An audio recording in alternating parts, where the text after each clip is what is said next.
I love the idea of working with writers in conjunction with yoga because yoga inspires me every single day. I could literally talk about it for hours and hours. So I'm just going to go through things with you today. I'm going to talk a little bit about certain poses and things and tools you can use to kind of get some of that inspiration if you need it, get some of that unstuck, stuff that's stuck, unstuck. Um, so the first thing I would definitely say is whenever you're feeling stressed or you're just kind of blocked, always bring it back to your breath.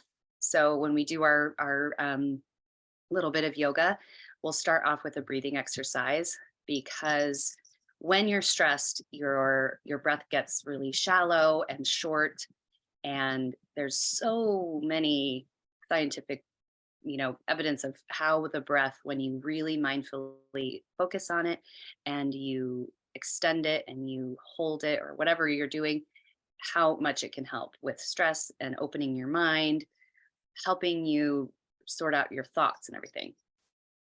I could also talk about just breath for an hour. So we'll start off with a little bit of breathing exercise, a little bit of meditation. Meditation, again, is another one that is so good for writers who are trying to find inspiration. Sometimes you just need to sit down, close your eyes, and let all those thoughts that are kind of fluttering around inside settle until you can just focus on one. I tell people it's almost impossible to completely clear your mind, but maybe just pick one idea or one thought and just think of it think of that one for a little while until everything else kind of falls into place.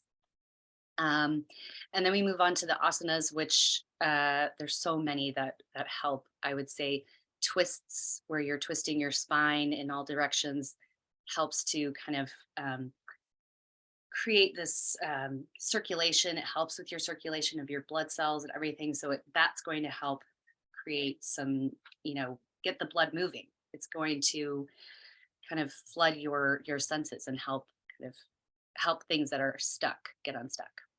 Um, and then you get into the areas where you're holding on to emotions. So in your heart space, your chest, your hips, your shoulders, your neck, um, any kind of movement that's going to help open those things is going to be really, really helpful.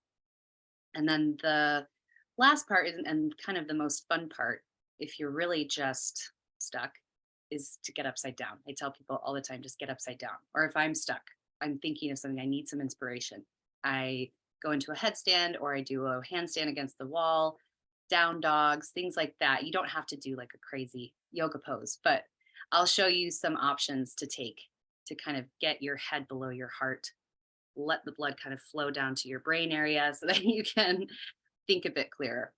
Um, yeah, so we're just going to kind of move and see where it gets us. And this is Cricket. She will not leave my side, so she might enjoy this class with us. Okay, so if you're ready to move on, let's go ahead and get a blanket, or if you have a yoga mat, you can take it. You can do it on your carpet or even no yoga mat at all. That's the great thing about yoga, is that you don't have to make it this big ritual. You don't have to like get your yoga mat out and a blanket and a pillow. You just get up, don't think about it, and just start moving. So come to your space.